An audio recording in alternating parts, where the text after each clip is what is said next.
My fellow Idahoans, in the 245-year history of this great country of ours, Americans have been through triumphs and trials. The dark events at the U.S. Capitol last week disturbed us. The violent acts of some overshadowed the peaceful acts of many. Former President George W. Bush aptly described the events as fitting of a banana republic and not our democratic republic. The riots tarnish the shining values America stands for. This is not who we are. Hostility and violence are not an expression of your rights. They are a violation of everyone else's. While we should be celebrating the openness of our government, a fence is being erected around the U.S. Capitol. I mourn the loss of life and the loss of access and what it means for future generations of Americans. But I believe we the people have the power to form a more perfect union. How? By condemning the upheaval and not defending or denying it. By refusing to be intimidated by those who seek to destroy our democratic process. By redoubling our commitment to peaceful assembly and civil discourse, not just in the halls of Capitol, but in all areas of our lives. In Idaho, we celebrate the centennial of our State House this year, a building known as the Capitol of Light. What an appropriate time to let the light of democracy shine, today and for 100 more years and beyond. The openness of our political process in Idaho is demonstrated in the openness of this building. Let's keep it that way. In preparing this speech, I look back on my State of the State address last year. I begin by saying, what a year. We just wrapped up a year of historic regulatory reforms, investments in education, and other shared achievements. I think it's appropriate to repeat that remark again this year. 1 year ago, a global pandemic was not on our radar.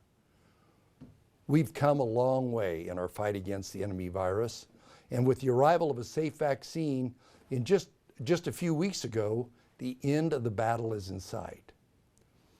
We're in the home stretch, and together we will finish strong. I want to thank my wife and our First Lady, Teresa, for her unrelenting support for Idahoans during a very challenging year. Teresa, you're a source of peace and strength for me and for the people of Idaho. I'm proud of you and our entire family. I also want to thank the Idaho Legislature for your work during the special session. Unlike many states, Idaho proactively addressed the safety and security of the general election and protected businesses, schools, and churches responsibly operating during the pandemic. Sadly, we've lost over 1,500 of our fellow Idahoans to a new, dangerous, and deadly disease. Thousands of Idahoans of all ages and health conditions have been hospitalized. Many friends and neighbors lost time at work and faced long-term health problems. To the mothers and fathers, children, siblings, grandparents, and veterans impacted, our hearts are with you.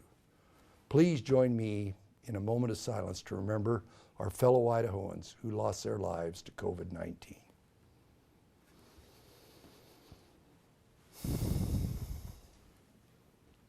Throughout the pandemic, the men and women in scrubs have been nothing short of heroic. Idaho's nurses, doctors, and healthcare workers put their own safety on the line, pulling extra shifts to care for the influx of COVID-19 patients in our hospitals. Idaho's hospitals continue to do an excellent job of sharing resources and shifting operations to prevent a crisis. They have also shared the reality of COVID-19. They are telling the stories of COVID-19 patients, the stories of people whose organs are shutting down from an aggressive disease, the stories of young, healthy people who ended up on life support, the stories of veterans who fought enemies overseas only to suffer from a new invisible enemy here in their community. They are telling the stories of exhausted doctors and nurses caring for patients who cannot be with their families. The COVID reality is heartbreaking. To Idaho's hospital and healthcare workers, thank you. The pandemic turned our work lives, social lives, and home lives upside down. It pushed our healthcare, education, and unemployment systems to new lengths. It divided Americans in our individual views of the severity of the disease and how we should respond to it. But the pandemic also reminds us that in troubled times, we have choices. We can choose compassion over conflict, listening over lecturing, humanity over hostility. These choices start with each one of us, individually, in our hearts. It's a concept that aligns perfectly with the fiercely independent, self-reliant spirit of people of Idaho. I choose to remember the historic year by the innumerable acts of kindness displayed by many Idahoans over the acts of aggression by a few. From the beginning, my goal as governor has been to make Idaho the place where we can all have the opportunity to thrive, where our children and grandchildren choose to stay, and for the ones who have left to choose to return. That pursuit steered our pandemic response. Not one state or country in the world opted for the no action alternative. That approach would have ended in catastrophic loss of life, destructive consequences for our healthcare system and economy. My North Star during this trying time has been to protect life and critical healthcare capacity while supporting faith, families, businesses, and students. No other state prioritized support for businesses and the workforce as much as Idaho. We assembled a team of business leaders from companies big and small to guide decisions on our economic rebound plan. We put more than $300 million towards grants and equipment for small businesses. We helped get workers back on the job. We lowered unemployment insurance taxes for nearly all Idaho businesses. We ensured public safety personnel had all the resources needed to protect our loved ones, while giving $126 million back to property taxpayers. And Idaho will benefit for years to come from the $50 million investments in broadband infrastructure to support remote working and learning, and more economic opportunity in rural Idaho. We all play a role in choosing to protect lives, our economy, and our kids' ability to continue learning in their classroom. It is a responsibility shared by all of us. But our state does not play a role, our state does play a role in times of an emergency. We increased and expedited COVID-19 testing and took other steps to reduce exposure to the new disease. We raised capacity at the state lab to more quickly turn around results from an increased number of tests administered in schools and long-term care facilities. We enabled pharmacists to administer testing and vaccination. Our staged economic rebound had one goal: to protect lives and prevent a crisis in our hospitals while the economy could move forward. Businesses and places of worship in Idaho have been open longer than almost every other state during the pandemic. The statewide public health orders, guidelines, and recommended protocols have made available and for each one of us to choose to follow so that Idaho can stay open. In order to protect lives, we needed to elevate healthcare capacity so we could all continue to access care. To minimize the time COVID-19 patients spend in the hospital, we allocated new and effective treatments. To better protect residents of long-term care facilities, we designated COVID-only facilities and put millions towards testing of facility workers. In the spring, Idahoans collectively slowed the spread of the disease while we worked to prepare our healthcare system. It worked. Hospitals, clinics, and first responders received more resources and staff to handle an influx of patients. We cut red tape to expand access to more medical professionals. It worked. we licensed 1,100 more nursing professionals since last spring. And we lifted regulations to expand telehealth access. It worked. The use of telehealth rose by 4,000%, and Idahoans in all parts of the state could continue to access care from the safety of their homes.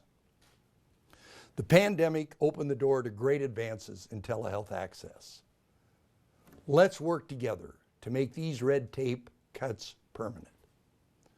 I also activated the Idaho National Guard to increase healthcare capacity. The Guardsmen are deployed across the state to help with testing, decontamination, and planning, and they're assisting with critical vaccine distribution. Our men and women in the Guard are always prepared to serve, especially in a time of emergency. We are deeply grateful for their service. Members of the 7 public health boards made courageous decisions in the face of heated opposition. They have my support. Mayors, county and city officials, and school board members also made very tough decisions. These local leaders labored late into the evening. They navigated new technologies to inform the public. They wrestled with decisions they knew would draw criticism. Thank you. Unlike many other states, almost all Idaho school districts are delivering full or partial in-person instruction. For months, teachers and others have accommodated changes in the delivery of education under uncertain timeframes. I join many in expressing my deep appreciation to those who are serving our students during these extraordinary circumstances. To support our school officials, Idaho created a framework to guide local decision-making based on safe school operations, while emphasizing the importance of students to learn in the classroom with their teachers and classmates. We also made historic investments in education, bumping up funding by $300 million, 16% overall, to support students, teachers, families, and safety. Parents continue to do much of the heavy lifting for their children's education during this once-in-a-lifetime pandemic. I know it isn't easy. I know at times it has felt impossible to balance work demands while facilitating online learning for your children at home. Many of you lost paychecks or left your jobs to be there for your children during this unprecedented time. Our $50 million Strong Families, Strong Students initiative supported many of these families by helping them access technology and educational services required for successful at-home learning. Like a tornado, 2020 was damaging and deadly. But with the arrival of a safe vaccine just a few weeks ago, the dark clouds of the pandemic are starting to part. There's an uplifting sense that we may be in the final lap of this race against COVID-19. The finish line is close, but the worst part of the pandemic may not be behind us. We cannot relent in our personal actions to protect everything and everyone we hold dear, especially in the critical weeks and months ahead. Adaptation, determination, and resilience define Idahoans. As we reflect on the momentous year, we are more than ready to look ahead. The state of the state is strong. To keep your children and grandchildren in Idaho, we must continue to lead the nation in economic prosperity. I am not surprised that Idaho ranks first among the states for economic momentum. Idaho ranks first for fiscal solvency and personal income growth. Together, the legislature and I laid the groundwork before the pandemic to rebound quickly during tough times, proving once again that conservative principles of governing bring opportunity for citizens during the highs and the lows. A robust economy cannot exist with burdensome regulations on citizens and businesses. Part of the reason Idaho's economy is catapulting ahead of other states is because of the regulatory rollbacks we achieved together before and during the pandemic. Together, the legislature and our administration achieved historic regulatory cuts in my first year as governor, making Idaho the least regulated state in the nation. For 2 straight years, we've cut red tape. The people of Idaho can be assured that together, their governor and legislators will maintain a lean and efficient system of regulations in Idaho moving forward.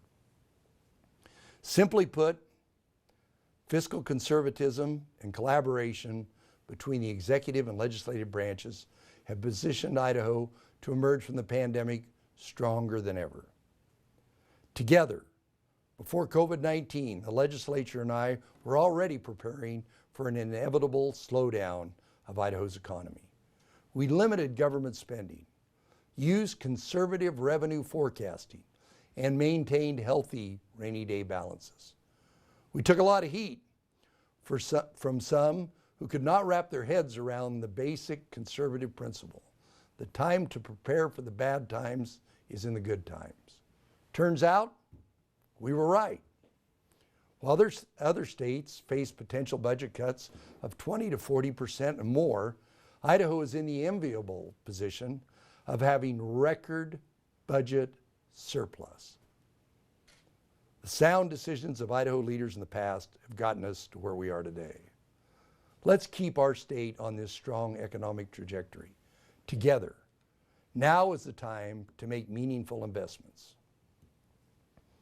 I am happy to announce my new plan to put more money back in the pockets of hardworking Idahoans and to make strategic investments to propel our state even further ahead in prosperity. My plan is called Building Idaho's Future.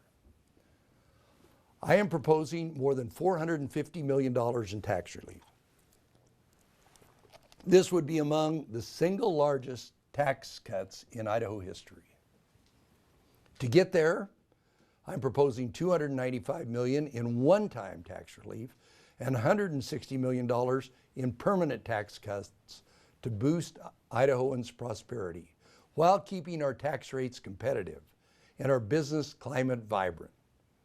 Curbing government spending and returning taxpayer dollars should be the perpetual mission of public servants. I look forward to working with my partners in the legislature to get tax relief across the finish line for our citizens.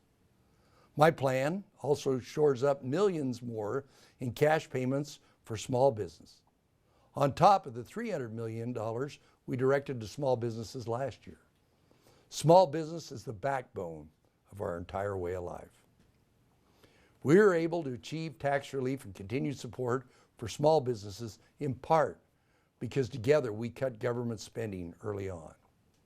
My plan invests these savings into infrastructure projects with long-lasting value. With these investments, we will help preserve our citizens' most precious commodity, their time.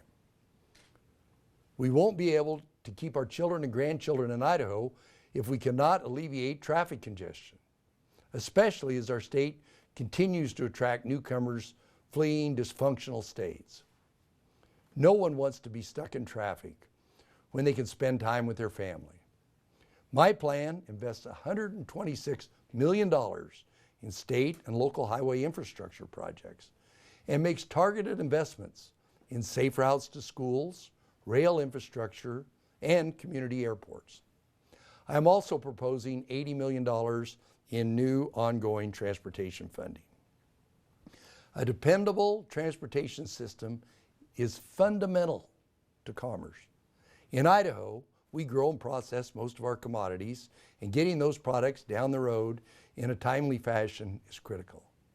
In all parts of the state, major transportation projects continue to get pushed further and further out into the future. One of the basic roles of government is to ensure a safe, connected system of roads and highways. We cannot ignore a growing problem that steals Idahoans' time and threatens their safety and our economic prosperity. We cannot delay any longer in executing a sustainable plan for transportation funding into the future. We cannot postpone securing a long-term funding source. We must address the transportation needs for this generation and the next. We must act now. The legislature and I will work together on a sustainable transportation funding plan, one that blends both general fund and reliable user fees to keep our economy driving forward. Safe communities form a thriving Idaho. My plan also invests in the men and women of law enforcement. It's never been a more difficult time to put on the uniform. These brave souls demonstrate great restraint in order to de-escalate intense situations. Their path to law enforcement stems from a true desire to serve and protect us. They are committed to implementing the best training and building strong relationships with the communities they serve. My plan invests in the items necessary to support frontline personnel of the Idaho State Police and training for our local frontline police officers. While other places seek to defund the police, I am proud to say that Idaho defends the police. Idaho backs the blue. Another way we made Idaho safe is through a low crime rate. Our safety is maintained when those returning home from a period of incarceration can become productive citizens. Thanks to the investments we made in our correctional system last year, Idaho is safer because fewer Idaho inmates are violating parole. My plan keeps us on a path to save taxpayer resources by making strategic investments in overdue infrastructure needs in our criminal justice system, so we can break the expensive revolving door of repeat offenders. My building, Idaho's Future Plan, also invests in needed projects for agriculture and water infrastructure to aid the economic vitality of rural Idaho. In Idaho, agriculture remains a way of life. Last year, Idaho's farmers and ranchers and allied businesses met a crisis with increased productivity, as they have done for generations. Farmers gave Idahoans faith that empty grocery store shelves were just a matter of timing and not an issue of true scarcity. Idaho agriculture continued to feed the state, the nation, and the world. Agriculture and our economic future depends on safe and dependable water sources. Water is truly the source of life in Idaho. My plan makes $60 million in strategic investments in long-term water projects and safe water systems for our communities. Let me return to my top priority, Idaho's children. We need to continue to invest in an educational system that gives the next generations of Idaho a solid foundation for lifelong learning and meaningful employment. Here at home, in Idaho, the pandemic highlighted schools as the heart of our communities and the bedrock of a strong economy. But with all the disruptions in education delivery over the past 10 months, many Idaho students are experiencing a learning loss. For some students who are already on track, the learning loss could range to a few months. But our needier students have lost more than a year's worth of learning. We must close the achievement gap. To help, my Building Idaho's Future Plan recommends investments in literacy, my highest priority in education. We must ensure this school year is an anomaly and not a permanent, system-wide flaw for Idaho students in the next decade or more. We must make sure all young students are on track to read by the end of the third grade.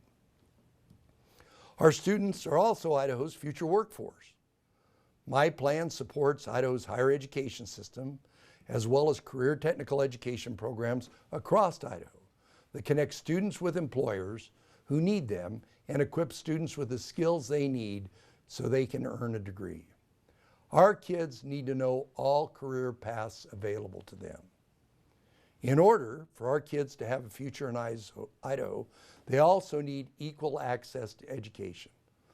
we must continue to make investments in internet connectivity. Last year, a family in Kootenai County was struggling with distance learning. The family didn't have access to broadband, so the two children had to use their mom's cell phone and data plan to complete their schoolwork. In Aramo, students struggling during the pandemic with equal access because they didn't have internet speeds necessary for video conferencing. Now, thanks to our investments, these students have better learning opportunities. There are many more stories like these. Simply put, broadband access is central to commerce, economic growth, and education. We've made major progress from Aberdeen to Winchester, and my plan continues that momentum. Beyond my Building Idaho's Future plan, I'm proposing a no-frills budget for fiscal year 2022. My budget leaves a prudent surplus, bolsters rainy day funds, and reflects my continued priority on education, including our valuable teachers. My budget meets our historic commitment to teachers by fully implementing our $250 million investment in Career Ladder. To help in the ongoing pandemic response, my budget also bolsters Idaho's public health infrastructure. I'm recommending funds to increase nursing capacity and also to address the shortage of physicians across Idaho. I'm also proposing to put more than $250 million for our home stretch efforts to finish the fight against COVID-19. Idahoans spent more time outdoors in the past year than perhaps ever before. The outdoors offers Idaho families a sense of release and fun.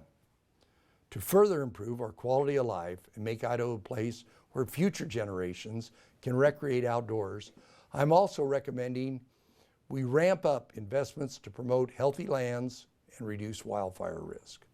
Activists are trying to rebrand wildfires as climate fires, a divisive, defeatist term that does not accurately capture the West fire problem and dismisses the opportunity to do something about it. Through collaborative initiatives such as the Good Neighbor Authority and shared stewardship, Idaho is focused on a solution: active land management. Long gone are the days of no-action tactics that don't work to protect the land or livelihoods. Idaho is actively mapping out the future for our forests, and your grandkids and mine will directly benefit from our actions today. In Idaho, we believe government must be responsive to the people it serves. To ease citizen participation in their state government, I'm recommending the creation of a new one-stop shop for Idahoans to access public meeting information for any state entity. State Controller Brandon Wolf, my partner in government transparency, will administer the new online resource for civic engagement. We will continue to stand up for good government. The ongoing growth in the state budget, just 3.8%, is among the most conservative in years. Our commitment to conservative budgeting and quick action during the pandemic are the reasons Idaho is excelling, while other state economies and state budgets are pummeled. Let's continue to live within our means and make investments where they count. I'll repeat it. What a year we had. My fellow Idahoans, the pandemic made us appreciate parts of life we took for granted. And I don't just mean the availability of toilet paper. We learned not to take for granted time with family, our faith, and our freedom. Despite all the differences of opinion, I know this: we are united in our love for Idaho and this great country of ours. I'm reminded of the timeless words of one of my heroes, President Ronald Reagan. He said, quote, "The crisis we're facing today does require our best effort and our willingness to believe in ourselves and to believe in our capacity to perform great deeds, to believe that together, with God's help, we can and will resolve the problems which now confront us." And after all, why shouldn't we believe that? I believe history will remember Idahoans' tremendous outpouring of support for each other during the pandemic. I want to thank the people of Idaho for their perseverance and care they have shown others over the last 10 months. In times of hardship, opportunity for growth emerges. As Idahoans, we must choose to come out of this pandemic stronger and more resilient, more united than ever before. God bless Idaho, and God bless the United States of America. Thank you.